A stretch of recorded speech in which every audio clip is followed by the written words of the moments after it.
Welcome everybody to the Asper Center webinar, which we are co-hosting with the Schwartz-Reisman Institute for Technology and Society. This is our first webinar, so bear with us as we work through the technology. The webinar is being recorded and a link will be shared in the coming days. We are still waiting a couple of our panelists, but they are on their way. So I want to just get started with our introduction. If you have any technical problems joining us as part of the audience, please indicate if you have any questions. You can use the Q&A at the bottom of your screen. And we have a number of assistants in the background. Tal, Amy, and Angela are helping in the background, as well as Naomi, our IT support from the law faculty. So you can ask a question there and someone will try and assist you. You may have to, if you have difficulty with your own internet connection, you do have the option to dial in, and you may have to do that. The process for this talk will be that the panelists will talk for about 60 minutes based on questions that we have prepared in advance, and there will be 30 minutes approximately at the end for Q&A following their discussion. You can use the Q&A function throughout the presentation to submit your questions, and they will then be moderated and I will ask them at the end. We hope to get to them all, and some of them may be actually answered as we go through with the questions that we have come up with amongst the panelists. I want to start with a land acknowledgement on which the University of Toronto, which is the majority of our panelists, but not all, the law faculty operates. For thousands of years. It has been the traditional land of the Huron-Wendat, the Seneca, and the Mississaugas of the Credit River. Today, this meeting place is still the home to many Indigenous people from across Turtle Island, and we are grateful to have the opportunity to work on this land. We acknowledge that we have both participants on our panel as well as in our audience from across Turtle Island, so we can acknowledge many Indigenous people from across Canada that are joining us today, and so welcome everybody. Today's topic, COVID-19 contact tracing and the Canadian Constitution, came from a paper that was written by a number of our panelists today. So contact tracing apps play an important role alongside human tracing in our public health response to the COVID-19 pandemic. In order to ensure that contact tracing apps infringe our constitutional rights as little as possible, however, the apps must be carefully constructed and the information they collect must be safeguarded. In a highly collaborative research paper entitled Test, Trace, and Isolate, COVID-19 and the Canadian Constitution, a team of experts from the University of Toronto, York University, and the Ontario Tech University reviewed the benefits and limitations of using contact tracing apps to identify people who have been exposed to COVID-19. A link to the paper is on the slide that is currently on your screen.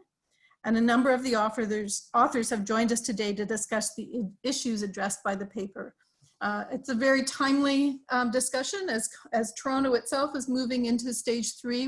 We hear the announcement probably on Friday, so contact tracing is going to become even more critical as we have more exposure to groups of people as we move throughout the summer. I am now going to take myself off screen, but I'm going to introduce our panelists to you just briefly, and then we'll start with the questions. So first of all, Lisa Austin is a professor of law and the chair in law and technology at the University of Toronto Faculty of Law. Her research and teaching interests include privacy law, property law, and legal theory. Vincent Chow is an associate professor in the Faculty of Law at the University of Toronto. He researches and teaches primarily in the area of criminal law and criminal justice, with a particular interest in the philosophical examination of its doctrine and institutions. David Lee is currently professor in the Department of Electrical and Computer Engineering at the University of Toronto. He also holds appointments in the Department of Computer Science the Faculty of Law, and is research lead with the Shorts Reisman Institute for Technology and Society. And finally, from those who are with us today, Andrea, Andrea Slane is with the Ontario Tech University's Faculty of Social Science and Humanities as Associate Professor in the Legal Studies program. Her research focuses on privacy, data protection, and the variety of legal regimes that protect people from both individual and commercial wrongdoing online and over digital devices. We also hope to be joined at some point by Dr. Beth Coleman, who is an Associate Professor of Data and Cities in the Institute of Communication, Culture, Information, and Technology, and the Faculty of Information at the University of Toronto. And so each will be addressing different questions, and hopefully our panelists will also jump in to add their own views on some of the questions being asked. So the first question I want to start with is for Professor Lee to give us a brief overview of the types of apps available and the approach that has been chosen by Ontario. Over to you, okay. David. Okay, thank you very much, Cheryl. So I guess a brief overview is that really there's two types of tracing apps. And when I guess just to say what type of apps I'm talking about. So these are apps that run on smartphones like Apple or Android phones, and they're using a technology called Bluetooth, which you can think of Bluetooth as a wireless networking mechanism. It's a protocol that allows two phones to talk to each other, but only if they come within fairly close contact, like within a couple feet of each other. And so this allows a phone to tell if it's close to another phone. Now, in terms of how you can use this to build an app that would to decide, who's been in contact with who, contact tracing. One way you could do this is if every phone basically had a unique ID. So I have my phone, it's David's phone, Lisa has her phone, it's Lisa's phone. If we come close to each other, then the phones just say, hey, I'm Lisa, my phone says I'm David, and the phones remember who they've come in contact with. So this is very precise tracing, and that means now you know exactly who you've been in contact with, your phone knows, and anyone who has accessed that data also knows exactly who you've come in contact with. So that's very precise, and that data can be useful to you, can be useful to health authorities who want to, for example, identify hotspots or figure out exactly who else might be infected if one of us were to become infected. On the other hand, it's not very good for privacy. So then there are options that improve the privacy of these contact tracing apps. And one option is not to use your real name. So my phone could just call itself Alice, Lisa could call hers Bob, and you wouldn't know their real name. And even more effective is we could keep on changing our names every couple of minutes. So this is a more privacy preserving or privacy protective way of doing contact tracing. Now, if Lisa's phone that is changing names all the time, and my phone's changing names all the time, but my phone remembers the names it's used, Lisa's phone remembers the names it's seen, then if I become infected, I can then upload to a server somewhere my ID and the list of names I've used over the, let's say the last 2 weeks, and everybody else can now check on that server to get a list of names that have been infected and at what time. And then they can look in their list or log of names that they've seen and see if any of the names that have been affected appear in their log. And now they can see whether they might have come in contact with somebody, but they don't know who that person is because the name is not real. And even if several people get together and say, hey, have you seen this phone or this phone? They wouldn't be able to do that. Are changing these time. So this latter version is what has been selected, and it's actually the version that Google and Apple have implemented in their phones, and what Ontario and Canada is doing with COVID Alert is piggybacking off the facility that Google and Apple have built to implement our contact tracing app.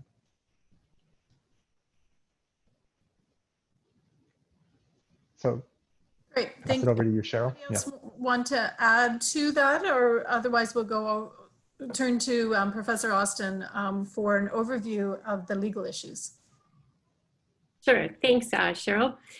So there's the legal framework for thinking through these contact tracing apps has a couple different components. So one is the data protection law framing, which is basically our various privacy statutes.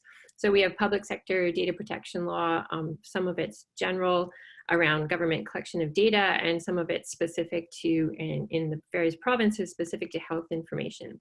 And that's why you see the provincial and the federal privacy commissioners scrutinizing apps like the one that's about to be launched, but Alberta already launched its own different model of app, and the Alberta Information and Privacy Commissioner issued a report on its privacy impact assessment. So we've got the regulators looking at the apps. What are they looking at? Well, all these statutes, they differ in their details, but they all implement what are called the fair information practice principles. So a number of the considerations are things like, is there lawful authority for the data that's being collected? Is the purpose for which the data is being used limited? Are there safeguards in place? Is there transparency, accountability, oversight with respect to data use? What are the provisions for data retention? These are sort of standard ways of thinking about fair information practice principles. But stepping back from this, if we're thinking about, the apps more generally, one of the things that the Federal Privacy Commissioner indicated in the guidance that his office put out early on in COVID is that any kind of way of dealing with the COVID pandemic that's going to be dealing with information needs to be consistent with the principles of necessity and proportionality. This is language that we see a lot in international human rights. It's also very much part of how we think about the Canadian Charter and when rights infringements are justified.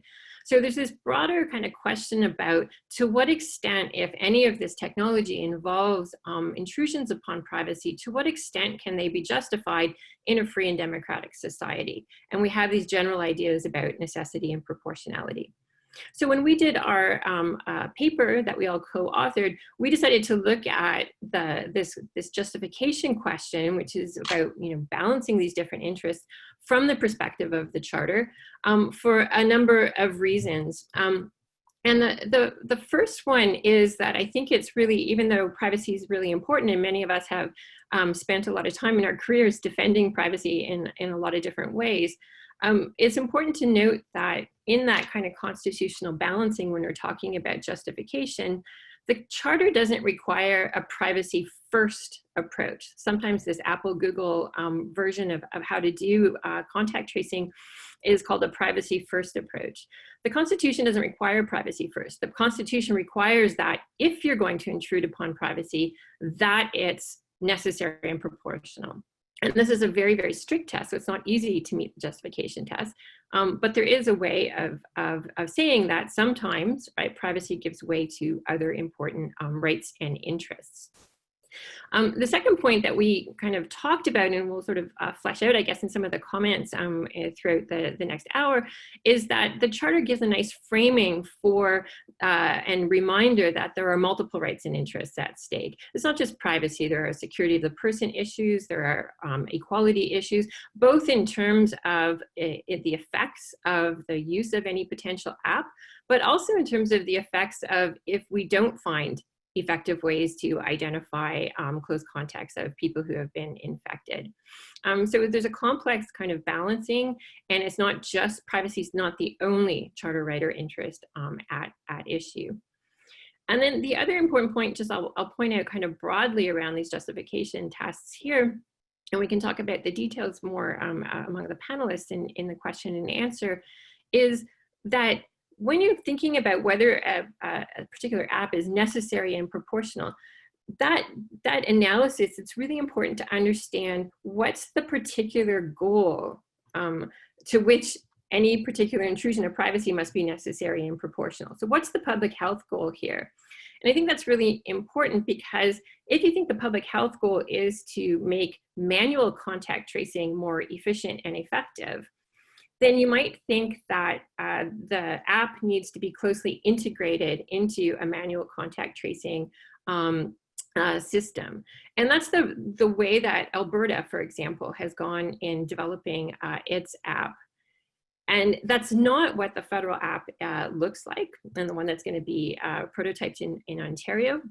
It's the one that the federal government has endorsed. They're calling it an exposure notification app, because it's really about notifying individuals if they've been exposed, but it prevents public health authorities, for example, of getting almost any information about that. So the public health authorities don't get like phone numbers, for example, of the people who are considered close contacts. They're not allowed to identify in any way the people who might be close contacts. They're not the ones who are going to be contacting those individuals.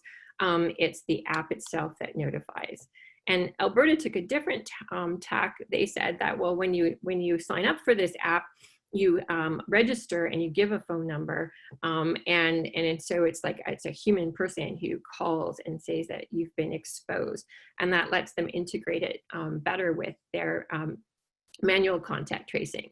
So those are different choices in terms of what the public health goal is. And there are different questions about, you know, how you manage the kind of the analysis of necessary and proportional, which you think is better. And the only final twist I'll put in as an introductory remark is that the role of Google and Apple here hasn't been, I think, scrutinized enough in the public discussion about contact tracing apps and these exposure notification apps, because a lot of countries, including Canada now, are adopting this methodology that David outlined. It's highly privacy protective, which is a good thing, but it limits the ability of states to integrate these apps with manual contact tracing. And it does so both by the technical decisions around how the API works, but also through the user agreement that is required. If you want access to the Google and Apple infrastructure, you have to agree to certain kinds of things. So one of the things you can't do is require individuals, say, to register by giving a phone number, like the Alberta app does. So the agreements preclude that. And so there's a question there about, you know, if there are multiple versions of this app that might be constitutionally permissible, are we being nudged to choose one over the other by decisions that big tech firms have made rather than the governments that are democratically elected? And I think that's an important kind of background question to keep in mind. And I'll pass it back to you, Cheryl. Great, thank you very much. Does anybody, do any of our panelists want to jump in and add anything to that overview before I move on to the next question for Professor Chow? Hearing nothing. The next question really, and it's kind of a bit of an elaboration on what Lisa Austin has just described, is that, can you describe the balancing that must take place between the protection of personal privacy and public health and safety? Over to you, Professor Chow. Thanks, Cheryl. So yeah, this is really just sort of following up on Lisa's remarks. So I think one of the pandemic situation that we're all in makes this trade-off between personal privacy and the collective interest, in this case, collective interest in health, very, very stark.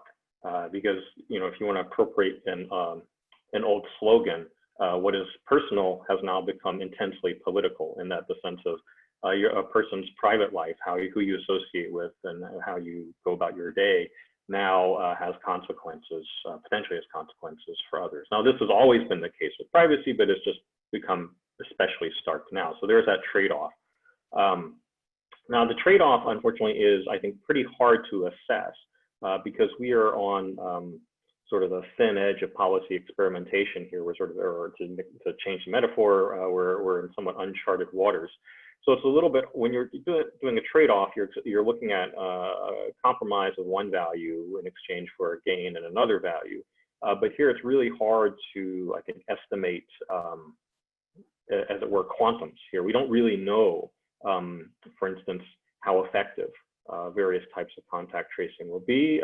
We don't know, you know, simply notifying people who are exposed, as Lisa and David were talking about, versus sending information to public health, which one's going to be more effective versus the degree to which they impinge on privacy. We don't know the degree to which populations will use these apps. So there's just a lot of things like that we don't really know. So the Google-Apple approach that Lisa was describing strikes a trade-off in a particular way that is sort of leaning towards the privacy side of things. That may be good if you think, well, these things are going to be of limited efficacy anyway, so let's just keep the privacy intrusion at a minimum. It might not be so great if you think, well, look, there would be substantial gain from having a more integrated app. And so, maybe that would be worth having a somewhat more, potentially more invasive process.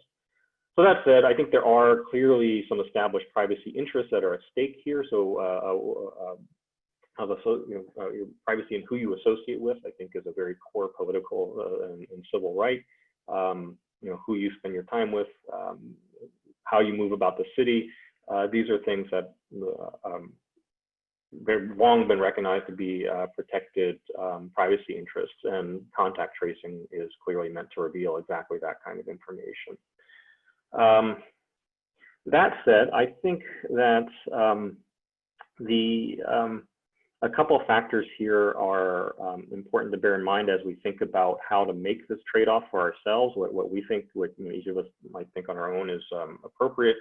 One is that in the charter context, privacy is typically, or not frequently, litigated as a criminal law type of issue when the state is trying to blame someone for a crime and maybe put that person in prison.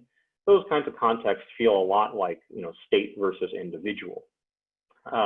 Now, arguably, that's also another way of viewing those contexts is state trying to protect the public, namely from the risk of crime. But in those contexts, you nevertheless have a very strong state versus individual kind of dynamic. Whereas in the pandemic context, you don't really have that state versus individual. The state's not trying to blame or punish anybody. So I think instincts about the seriousness of the privacy interest are somewhat diminished in that privacy is not a sort of fighting about privacy is not a fighting a proxy battle about criminal procedure the way it often is in the charter, sort of a pure privacy issue in this case. And as a pure privacy issue, then I think it's the sort of salient feature about privacy is that it's a somewhat amorphous right. People seem to value privacy a lot, except for all the times in which they don't. Most people, even people who say they are concerned about privacy, seem to be perfectly happy to carry around and use smartphones, happy to use Google Maps, happy to use social media, all sorts of things like that.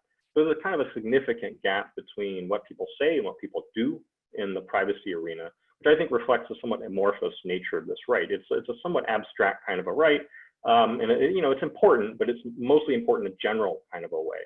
And it's a right that people seem reasonably happy to sacrifice in the name of convenience when you look at what people do rather than what they say. And so if that's the case, maybe there's a stronger argument made that we should be tolerant of a greater trade-off for when it's not just convenience, but actually, pretty urgent public health scenario.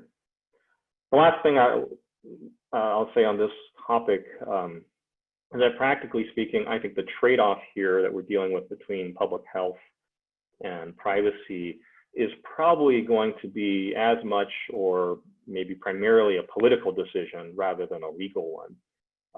By which I mean that if the government adopts policies such as, encouraging the use of a tracking app that the Canadian public widely perceives to be effective in controlling the COVID outbreak, courts are, I think, unlikely to second guess that policy later.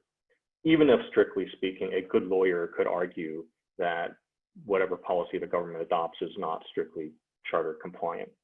On the other hand, if the government adopts these policies and they're widely perceived to be ineffective and disliked by the public, I think the government's likely to abandon them, quite independent of whether or not the courts ultimately tell them to do so. So I think ultimately what we're looking at is probably a political question as much as, if not more so, than a legal question. So I'll stop there. Thank you. Does anybody else want to add to that before I turn to Professor Slane?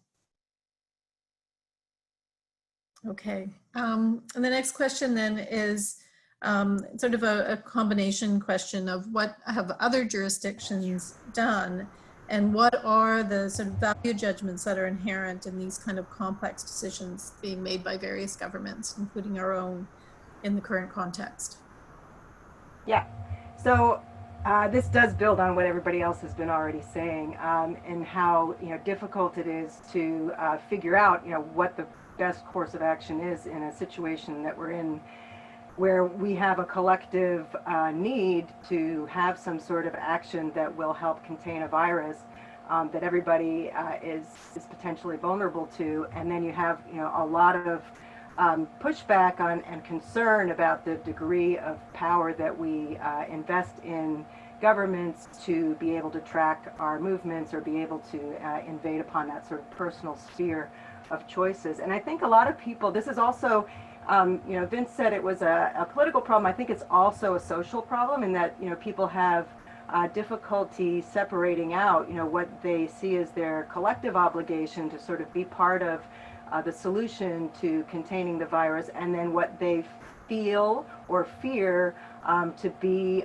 sort of investing too much power in the state, or investing or giving up too much of the territory that they want to contain a lot more control over. So I think there's a lot of fluidity between how people think about privacy in relationship to the state in the criminal law context and how they think about it in terms of the public health context, even though those things in other ways are really very different. And so I think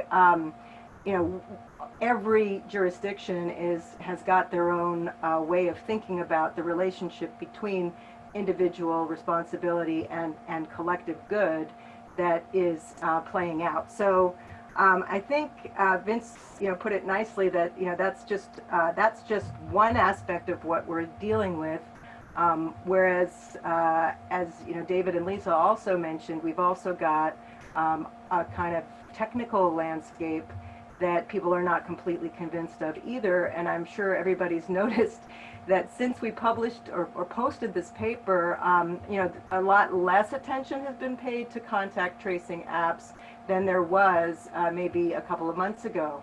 And a lot of that, I think, has to do with the fact that it hasn't taken off in the way that the sort of promise was initially posed.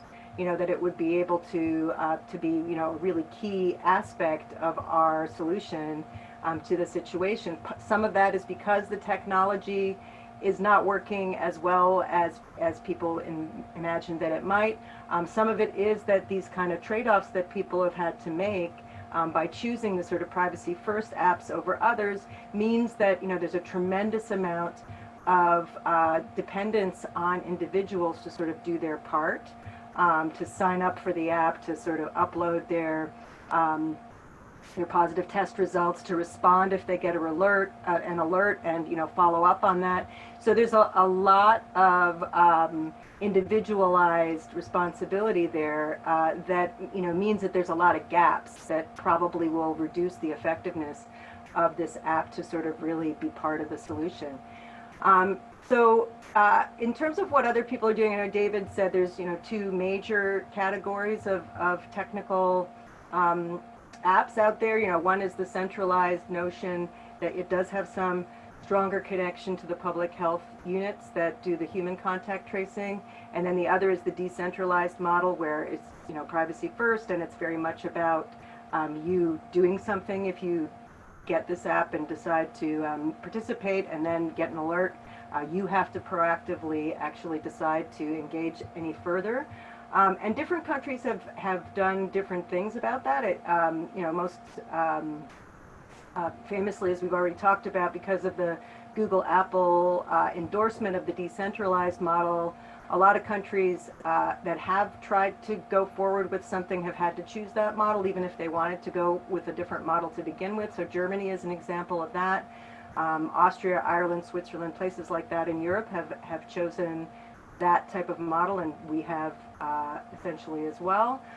Then there's other places that do still use a Bluetooth beacon kind of model, but that are centralized, and Singapore is probably one of the better examples of that. where there's still some voluntariness involved, like you have to agree to upload your log when you test positive. But then the public health unit has the capacity to decrypt the IDs that you came in contact with and then contact those people. There's other places that have had more privacy intrusive models that they have tried to implement. So places like Bahrain and Kuwait, and for a while Norway, although it put a pause on that, where they were also using GPS data, so literally tracking people.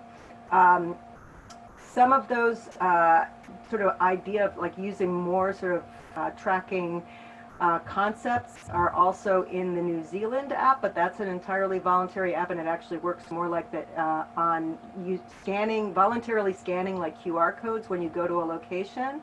And then public health is involved in that, you know, if somebody tests positive, they upload their diary essentially that they've been collecting by scanning these codes, and then the locations are contacted, and then the locations can also voluntarily choose to create logs of their customers and things like that. And so there's a whole kind of other layer of ways in which you can sort of participate or not in a kind of diarizing or logging kind of activity, and monitor yourself and allow yourself to be connected to other people who are doing the same thing.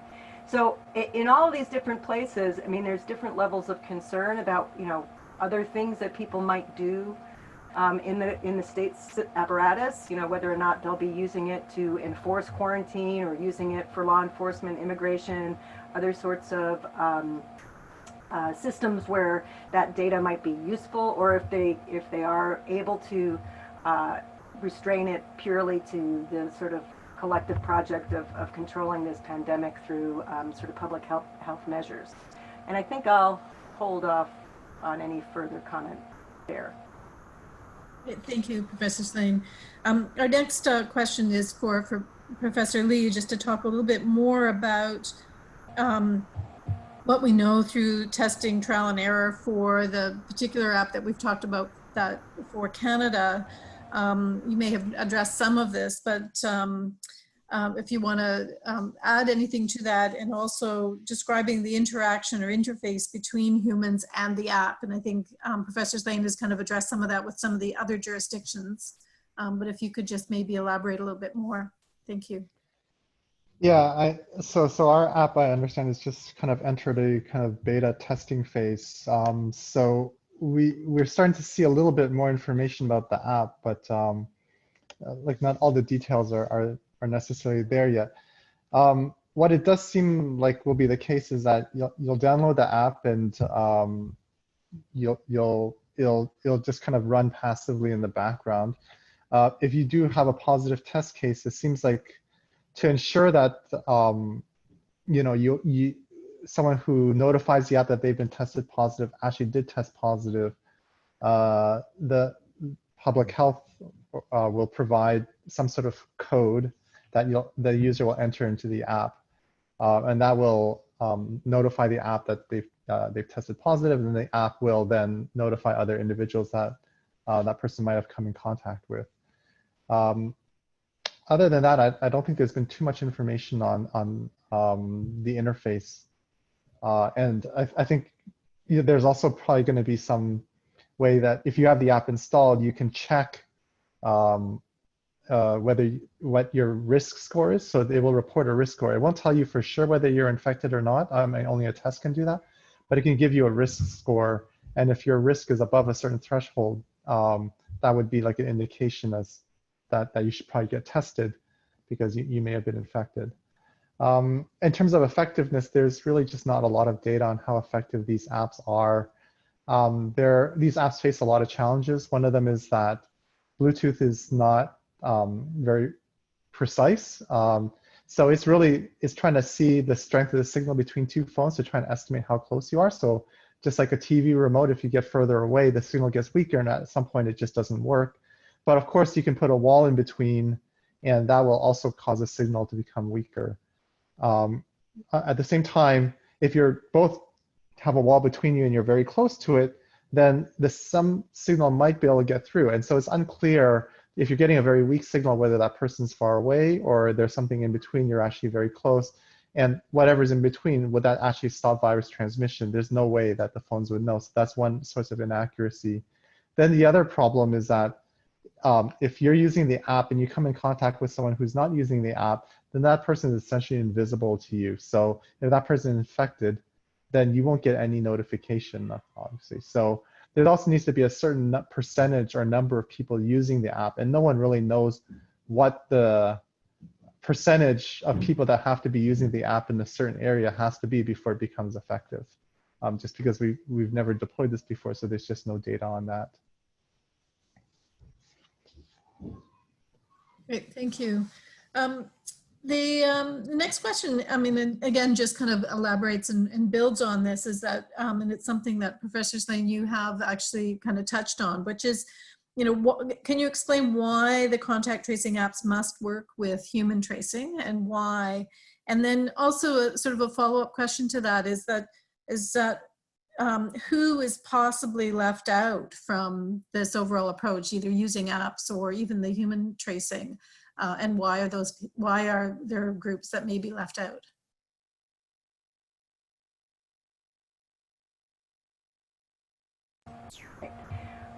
Yeah, so I think what's really important to acknowledge is that the contact tracing apps are like a new addition to a long-standing practice of contact tracing in public health to deal with pandemics over decades, right? Like, so this is an old way of thinking about it, because an infectious disease is exactly that. It's passed from person to person, and you have to have contact with another person in order to get it, or at least contact with a surface that they have touched or something like that. So human contact tracing is a sort of well-developed method for controlling infectious diseases of various sorts, and it is something that has built in, if it's done well, to a kind of public health system that's also about providing sufficient supports to people to deal with their exposure or their illness, and help not pass it on to other people. So that's the way that contact tracing is supposed to work. And it has always been about sharing information about your personal life with public health, right? Like, so as Vincent was saying before, the fact that you would have to disclose who you've been in contact with insofar as that's always been sort of part of it. What the contact tracing apps do is that they sort of make it more possible to trace those contacts that are essentially anonymous normally, right? Like, so that you don't know, who you were sitting next to on the bus, or you don't know who you came into close proximity with necessarily in a shop or something like that. Not all of those contacts are necessarily, as David was saying, are not necessarily super risky. It could still be unlikely that if you pass somebody in a grocery store, that is a particularly dangerous thing to have happened. On the other hand, it does sort of allow for more of the capacity to sort of at least be aware that some contact of that sort may have occurred. So the old contact tracing system was and continues to be incredibly important. I mean, like, the human contact tracing is an essential aspect of controlling the pandemic now. And that is a bit more inclusive because it tends to be about phone calls for the most part, and can be, at least it has in the past, be done even where people are not particularly tech savvy or particularly connected in any kind of way.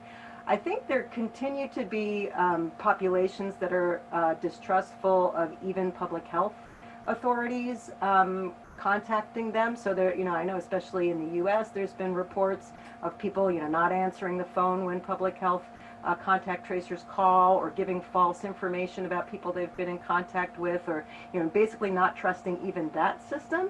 But when you layer on top of that the distrust that a lot of people have of technological monitoring, there's yet another sort of population of people that are reluctant to use it. Plus, there's all the people who just don't have the means. Like David was saying, you have to have a certain kind of phone for it to really work. So there are certainly people who will be left out of that. But I think nonetheless, we came to the position in our paper that, for any contact tracing app to really be efficient at actually making some sort of impact on this pandemic, that it really does need to integrate in some way with the human contact tracing system in order for people to be able to access those supports that are meant to be part of the human contact tracing process. So I'll pass it back to somebody else. Thank you. Does anybody want to add to that? Okay, so the next question is if Professor Austin, you could describe in more detail the nature of the privacy rights under Section 8 of the Charter. Sure. So Section 8 of the Charter protects what the courts have said is a reasonable expectation of privacy. So it's not, again, privacy over everything else. The reasonableness under Section 8 implies a kind of balancing.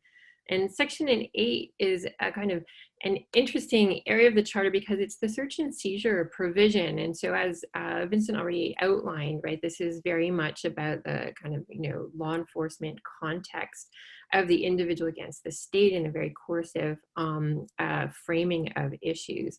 And we've mostly discussed privacy under Section 8. There's also a possibility of Section 7, which we'll also talk about shortly.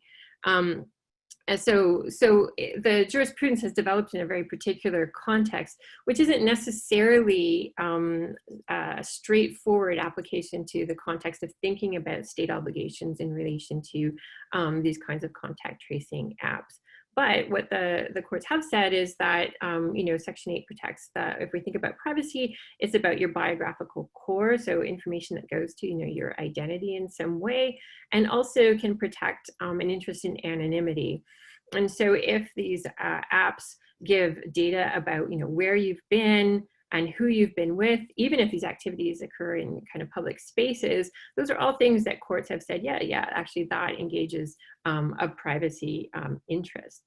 And the other kind of Section 8 kind of contour of this problem, or at least law enforcement context, is that, I think that if you listen to a lot of the public concern around these apps, not just in Canada, but elsewhere as well, there's a worry that what the state is doing is creating a surveillance infrastructure that it will use for other sorts of purposes, that it'll collect information under the guise of responding to the pandemic, but then it will also use that information, for example, to enforce quarantines or to, because it turns out to be useful in other law enforcement contexts outside of the pandemic context. And so it's not so much that the particular use for contact tracing, although that concerns some people, but it's the potential for misuse and abuse that's driving a lot of the concern around this. So even if, it's really a public health context, it's getting that border correct with the law enforcement context that has a lot of people concerned as to how we manage that. And if the legal framework is both data protection law and the Charter, I'd say that the data protection law statutes aren't so good at imposing a lot of strong controls around law enforcement use. They have a lot of exceptions that permit law enforcement use. So it's really the Charter that can kind of, put some brakes on there, but we don't have a developed jurisprudence that's gonna be super clear about how that might work. It's a bit speculative. Professor Chow, do you want to add to that and then also maybe address the Section 7 implications? Sure. So, I think, I agree with what Lisa was saying. I think there is kind of an interesting question here on the Section 8 side. So Section 8 is the search and seizure privacy aspects of things. And here, one thing I guess I would emphasize is that courts have typically thought of Section 8 as generating an individually held right. It's a right that you hold as an individual, which means that it's not a structural right, which means that you can, as an individually held right, you can waive it, which is probably how a lot of privacy, ostensibly privacy invading actions are circumvented, is that people consent to a search or something like that. And something like that would probably be at issue. In this case, if assuming the the app is not mandatory or even constructively mandatory, but if it's seen as voluntary and people give informed consent to it, then a lot of the Section 8 issues might just go away in that, if that's the way we think about it. On the Section 7 side of things, so privacy is, I think, reasonably seen as an aspect of the life, liberty, and security of the person interests that are protected by Section 7 of the Charter. And so I think Lisa was mentioning the possibility that, so suppose you have a contact tracing app that, it turns out to have some imperfections or make mistakes, which is probably inevitable to some degree, but suppose it's quite, it's quite mistake prone, and people are, say, put into quarantine or told to quarantine on the basis of that mistaken information, then you have a kind of, you can see a clear nexus to a kind of liberty interest there that would be under Section 7. I think the main complication here is, so your life, liberty, and security of the person interests are quite broad. I mean, lots of stuff affect your life, liberty, security of the person interest. What has to be shown is that the government action violates a principle of fundamental justice, which are meant to be fairly broad, well-established principles. And our difficulty here is, again, we're dealing with just uncharted waters here. We don't really know what the best policy is. We don't know what the consequences are of adopting this or that policy. And so that makes this assessment very difficult, because you could imagine, so suppose it turns out there's a credible argument that a contact tracing app, even one that makes mistakes and will sometimes lead to infringements of some people's liberty interests because they're told to quarantine or not go certain places or whatever, if it turns out it makes it easier to lift restrictions, like so Toronto, we are now going to phase 3. If it makes it easier to do that, or makes it easier for us to avoid going back to phase 2 or something, well, those restrictions are also Section 7 interests. Those are definitely infringements of people's life and liberty interests. And so you have a conflict within Section 7 and potentially within Section 7 and Section 8 as well. And how you resolve those conflicts, what fundamental justice requires of that, I think is very, very unclear, given all the uncertainties with all the policy and empirical variables that are in play here. I'll stop there. I don't know if Lisa or Andrew, if you want to weigh in on this.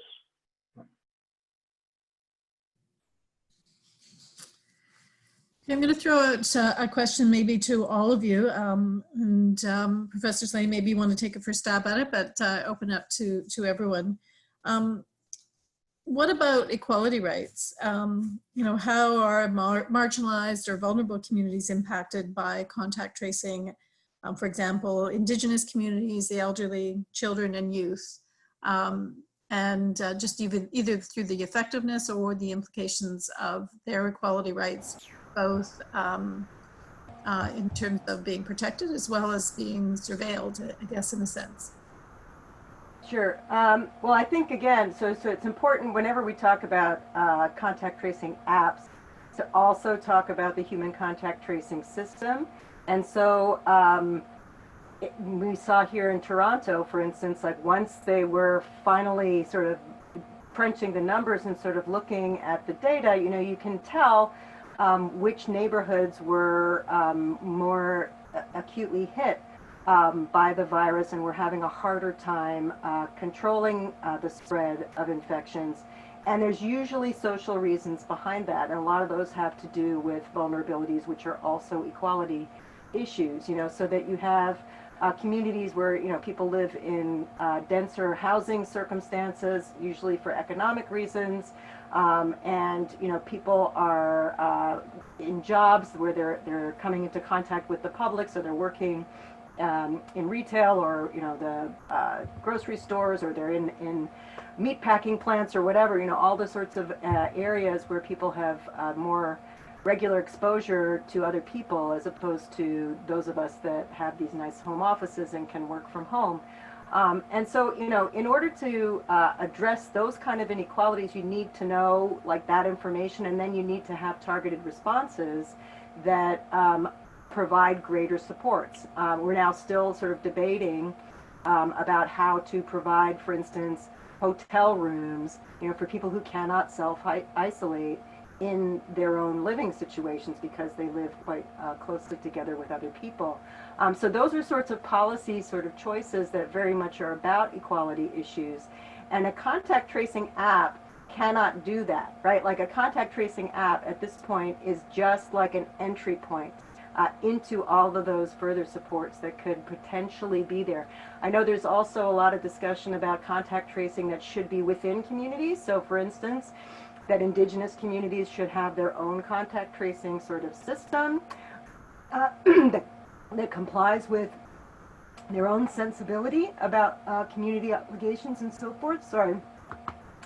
And immigrant communities similarly, sort of language barriers or sort of sense of belonging is important to share with the contact tracers, that they have some sense of trust, again, sort of that that this is indeed a collective interest and is not like some sort of state interest that's being imposed by others that's going to then be misused against communities that have often been subject to surveillance that is above and beyond what should be justified by state action. So these are the kind of things that I think continue to be very much alive issues that we have to face going forward through controlling this pandemic. And I really don't think the contact tracing apps are any kind of solution to any of those sorts of issues. Yeah, I would add to that as well. I agree with everything that Andrea just said. And one question that I think is important just kind of generally, and I've been wondering about, is how do you determine whether these apps are effective? And then who are they effective for? So for example, you might want to know, have a way of figuring out what are the number of cases of close contacts that these apps identify that human contact tracers don't, right? So what are those? And I was looking around for reports. Australia has suggested so far that, at least the newspaper report that I saw, that they haven't, the apps, although some people have been notified through the apps, they were all notifications that the manual contact tracing also caught through traditional methods. And I saw an article in the BBC who was interviewing some folks in Germany about their rollout of the app, which is very similar, my understanding, to what Canada is doing. And they were saying, actually, we have no way of determining whether this app catches cases that the manual contact tracing does not catch, because it's not an integrated system in Germany. Australia is an integrated solution. So how are we going to figure out what that success looks like for the app, and then who benefits from that? Like, which communities are better protected through a rollout of the app? Like, suppose we could figure out, and I'm not sure we can, that the app is really effective, it turns out, right? And it catches a number of cases that would otherwise go uncaught. Does it catch it for everybody, or just certain kinds of communities? Because you need to have a smartphone, you need to trust the technology, and there's lots of reasons why, for all the reasons that Andrea just said, that we can think that certain communities won't be benefited from that. So there's this real question about, a lot of people are totally understandably worried about surveillance infrastructure and the privacy impacts of apps. But if we over-engineer for privacy, we also can't figure out effectiveness. And if we can't figure out effectiveness, we also can't figure out the basically disproportionate effects on different kinds of groups of people, of putting money into this kind of a technical solution rather than other sorts of solutions. So it sort of ties our hands in that context in a way that I've been trying to kind of ponder. I don't think I have anything to add. I think Lisa and Andrea really hit the main points. Okay, well, we've run through our set questions. And we do have a number of questions from our audience. And I'm going to start with one. This is coming from a person who is a judge in Nova Scotia. They say that our bench has developed a questionnaire for counsel or parties appearing in person before the court. The questionnaire seeks to collect health-related data, COVID-19 symptoms, exposure, travel history, underlying medical conditions. We are collecting and preserving that information. I'm concerned that we are collecting this information without considering our obligation to divulge it to authorities that are responsible for tracing. I'm just wondering if any of you would like to comment on that in terms of this interplay between people. And we see it now that cities are opening up and people are going to restaurants, sort of getting your telephone number, that sort of thing, when you pay your bill in a restaurant, for them to do sort of informal contact tracing. How does that interplay with responsibility to divulge these things to the authorities like the city or public health? I can start. So, I mean, I think it's an important thing to sort of think about, like, the various ways that you can voluntarily increase the capacity to sort of be part of this kind of network of people that want to be informed and want to be part of this sort of pandemic control thing. So, like, you know, the idea that, you know, that restaurants could ask you if you'd like to record your phone number and the, you know, time that you were there and so forth, so that in case there's some valuable information that comes up, that they can contact you that way. You know, that sort of thing, I think, is legitimate as a sort of alternative method of doing those sorts of things. I don't think if somebody were to, like, we have these sort of temperature checks a lot of times, you know, when you're trying to participate in something that involves you sort of going in for a medical appointment or something like that. Like, I don't think we're at the stage, you know, where people sort of are obligated to report any of that, and there would be, I think, some serious barriers to sort of saying that because I have elevated temperature when I went to the courthouse that public health should be notified of that, right? Like, it still seems to me like that's a point that we have not gotten to, where that, you know, kind of obligation or even permission to sort of do that is there. But I'm looking forward to hearing what the other panelists think about that. Yeah, I have a similar kind of response as you do, Andrea, which is, you know, I mean, I've done various things in the last few weeks where I was also asked, you know, do you have a fever? Have you traveled? It's like a screening questionnaire. And I can understand the legitimacy of just kind of, you know, making you think about those questions as a kind of initial screening in order to access something, right? Some kind of, you know, health services, or, you know, I went to a funeral service or things like this. And so I see why people want to ask those questions. Holding on to that data, I'm not so sure that I understand why you need to hold on to that data at all, because it's just an initial screen for whether someone goes in for a particular period of time, and why you need to hold on to that. Beyond that purpose, I don't know. And sharing it with anyone, I would be very alarmed at, because I don't see the point of that.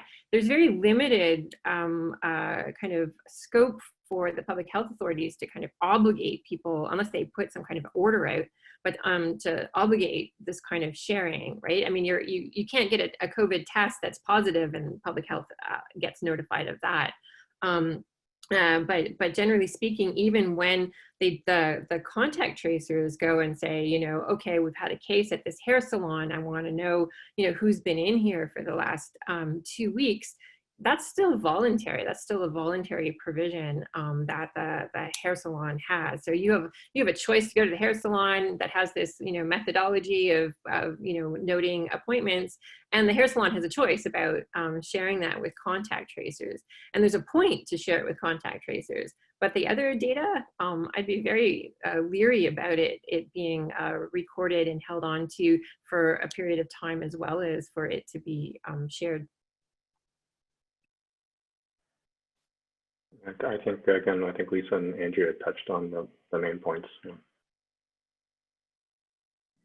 And then the next question is, this is asks for a little bit of predicting, see if you can predict the future, but how likely is it that there might be a constitutional challenge regarding contact tracing, understanding now that it's voluntary. So I think it would probably likely be, if it were mandatory, some form of contact tracing that might come about. But even if there were a constitutional challenge, what how strong a case do you think they have in terms of breaching the charter? I think we're starting to hear some rumblings about challenges with respect to mandatory mask wearing. And so just wanted to know if you could comment, any of you would like to comment on that. Well, maybe I guess I don't want to, say what the likelihood is that there would be a challenge, but conditional on there being a challenge. I think the main issue here is that it's going to be fairly, that there's a infringement of one kind or another seems, that seems to be probably the lower hurdle. The bigger hurdle is trying to show that it somehow does so in a way that violates Section 1. Or it's a Section 1 analysis. I think that's probably the more sticky part of this, in part just because of the great uncertainties here. So, for instance, if a violation's been established, it's going to be kind of hard to show what's actually necessary. Like necessary is, if you mean that strictly speaking, that's pretty hard to show what's necessary, especially under conditions of great uncertainty. There's a lot of things that might seem promising ex ante.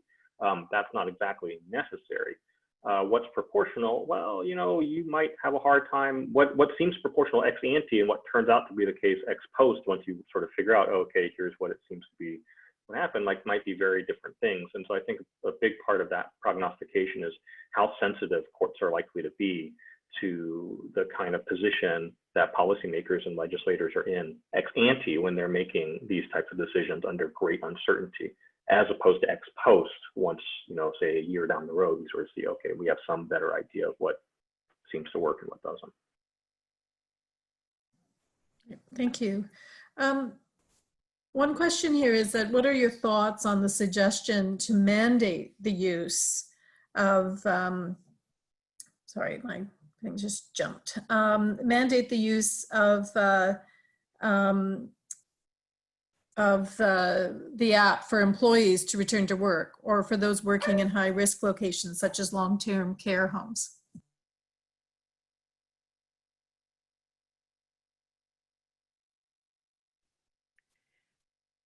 So I have a number of questions about that. I'm pretty uneasy about kind of making this kind of app mandatory for a couple reasons. One, in any of these circumstances, one reason is not everyone has a smartphone, so are employers going to give these to people or not? So what do you do about kind of the problems of coverage and unequal access, which seems to be a big issue, as well as people perceive the technology with different levels of risk. And I think that part of that is, the privacy protections built into even Canada's super privacy protective version of the app aren't things that are necessarily easy to understand for the lay person, right? The particular technical safeguards that are in place. And so it doesn't surprise me if people don't necessarily trust it. As well as there's the deep concerns, and you can imagine we've talked about different populations about, law enforcement getting access to this, or an employer getting access to it for a purpose that is not the contact tracing purpose. And it might be that, well, there's such limited information being collected in Canada's app, that you can sort of dismiss that concern, but I think people will still have that concern. And historically we haven't done such a good job at kind of preventing those secondary uses. So I think that's a concern. And then I think it's always you're gonna hit up against how effective are these apps, and we don't know. We just don't know. And so once you go down the mandatory route, right, it's just a higher bar for justification. And I think that bar is, why can't you do it just with human contact tracers? Because you need them anyway, right? We're not getting rid of them. So why can't that, or sign-in sheets at a particular location, right? Why isn't that enough? Why do you need this? It's not clear that we have clear information about that. I would just say the same thing, basically, that, you know, especially going to the idea that you might want to require something like that for people who work in long-term care homes. I think there would be justification for requiring some form of diarizing or something that people who work in long-term care homes would be keeping track in not necessarily app sort of enabled technological ways of, you know, of their contacts, and knowing that they work in a circumstance that has proven to be full of risk for the residents and the workers, so that there could be sort of a heightened professional obligation to personally find a way to try and log your own contacts with people as much as you can. But I don't think like Lisa was just saying, I just don't think that the apps at this point are actually serving that function. It seems to me like it would be important to sort of, again, identify, as we've said all along, you know, what the goal is that we're trying to achieve. And if the goal is to enable more effective contact tracing in general, then it doesn't have to be app enabled. Thank you. We have another question from a constitutional law colleague. And I'm just going to read it out here. So while privacy has been raised often in the criminal law context, we should remember that the very first case that the Supreme Court of Canada dealt with privacy in was the Hunter and Southam, where there the privacy issue was not focused on the government or defendant, but on the privacy concerns of keeping family disputes private, giving rise to the foundational principle of reasonable expectation of privacy. So if we apply that to contact tracing, if it depends on individuals choosing to adopt the app, does it not then lessen the reasonable expectation of privacy? And this gets at some of the things that Professor Austin was talking about in terms of Section 8.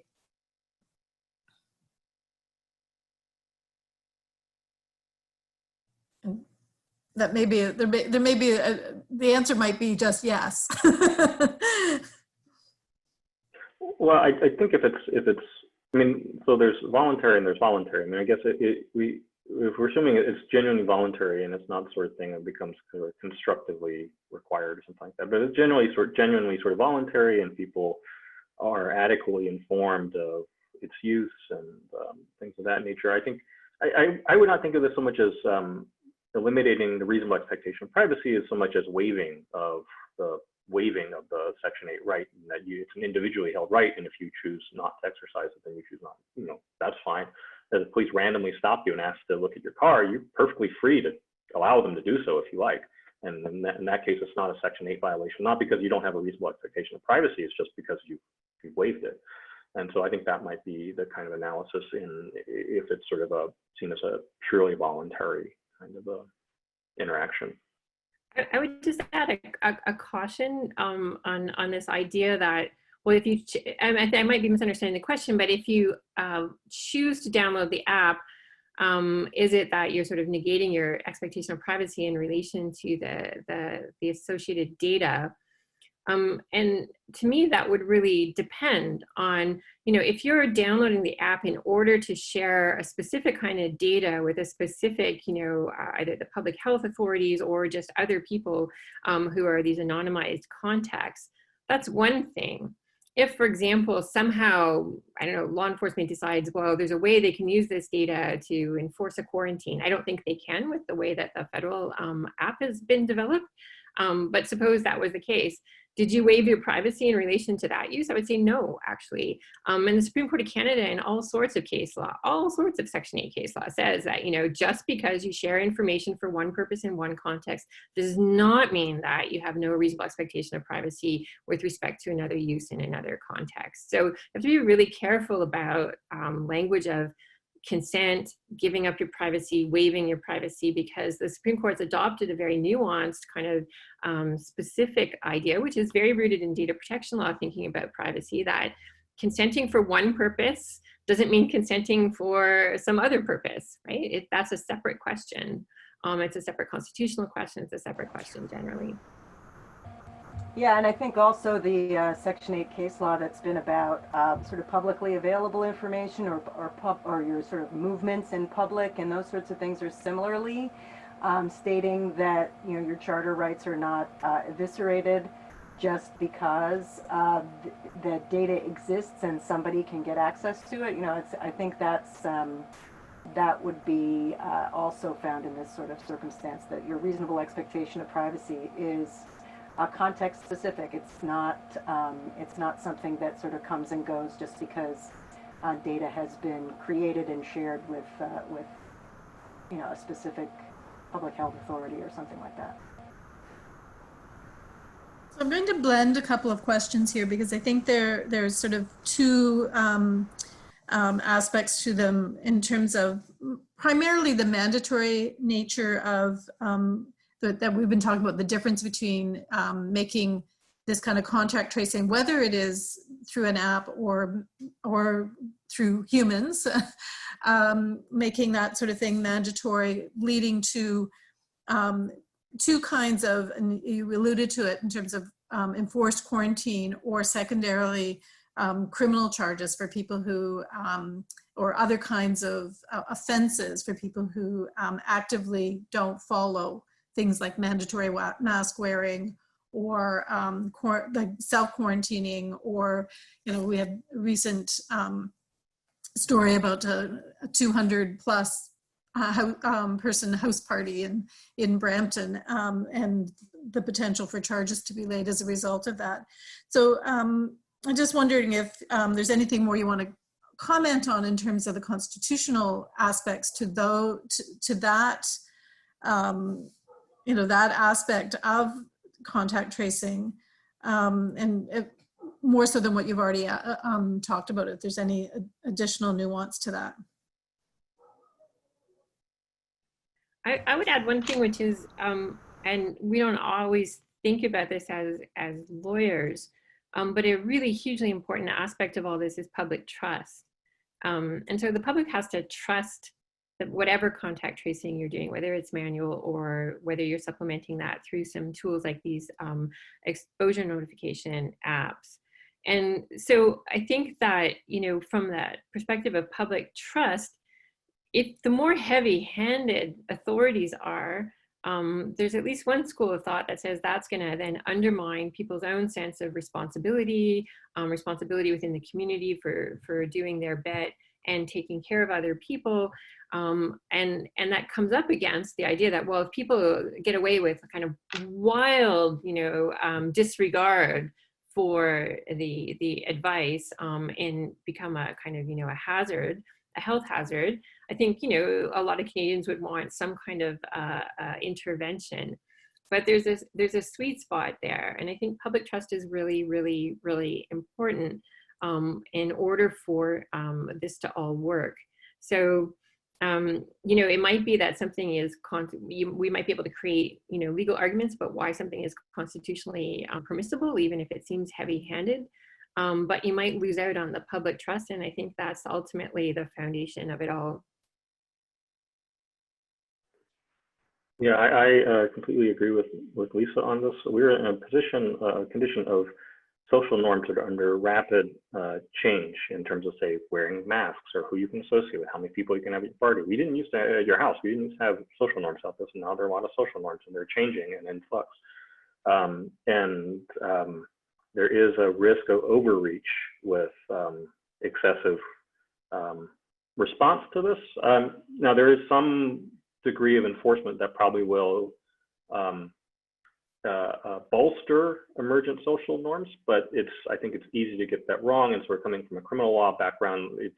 You can think of a lot of examples where it has gone wrong. So I'm not super sanguine about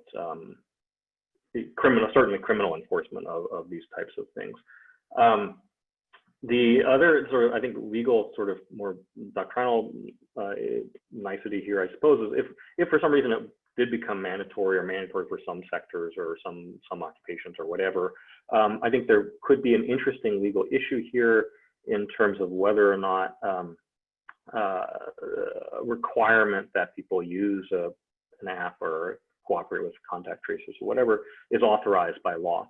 And certainly, obviously, if there were a statute passed or a regulation or something like that, but if there isn't, then I think there's a kind of interesting and genuine question there as to whether or not the government has been authorized by law to require that, even if it seems like the scientific case or epidemiological case, let's imagine, is overwhelming in its favor. There might still be kind of a question there if it's made mandatory.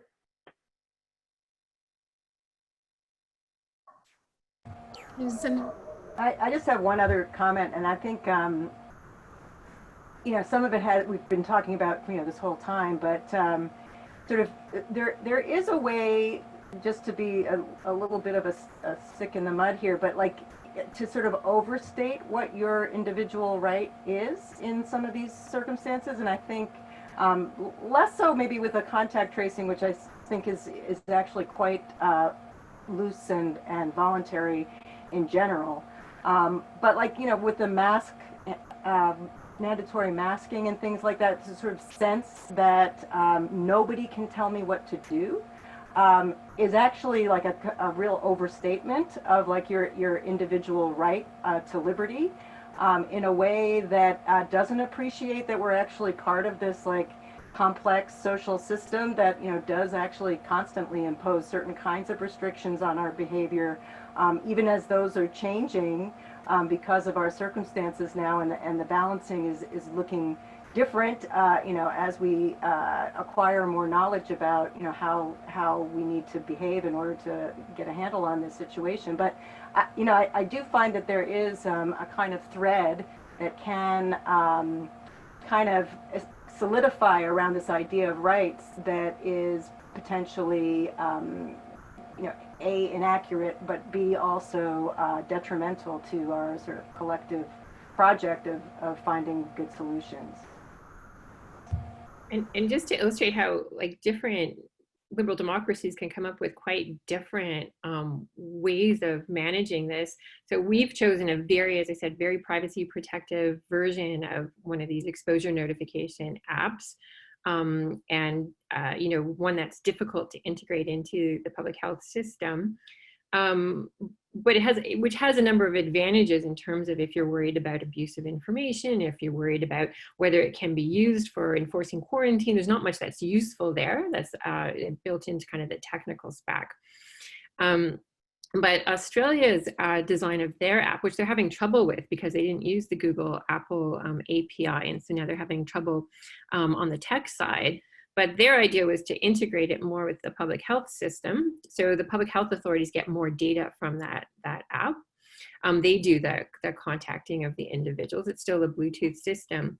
But what they then proposed to do was to pass legislation to say that not so much about, the government employers are one thing, but the private sector employers, right? They didn't want them to require the use of the app, so they're going to prohibit that. Same with using it for things like enforcing quarantine or any kind of law enforcement. So they were going to put strict controls on that through special legislation. And I don't know if they've actually passed that legislation. And there's been draft legislation floating around in other jurisdictions to impose those sorts of restrictions. So it'd be interesting if what happens in Canada is we got a very privacy protective app, but then you got private sector employers or organizations saying, we're going to require you to use this, in which case you're not necessarily within the charter framework anymore, but you're in the framework of private sector data protection law, which the courts, interestingly enough, understand to be quasi-constitutional, although they've never really told us what that means. And it's not clear that actually that's out of bounds for any particular organization. to require. That's, I guess we'd have to analyze that. So you can come up with like very different frameworks within kind of the set of liberal democracies. The non-liberal democracies versions of the apps are things that we probably don't need to discuss, and we can all agree are like, whoa, that's crazy. But within the liberal democracies, people are making a number of very different sorts of policy choices about this. And it's difficult to evaluate which one is better than the other. And I guess I keep coming back to, it's very interesting to me that a lot of our actual choices are being driven by what Google and Apple think, rather than a public debate that we've had or that our elected representatives have had.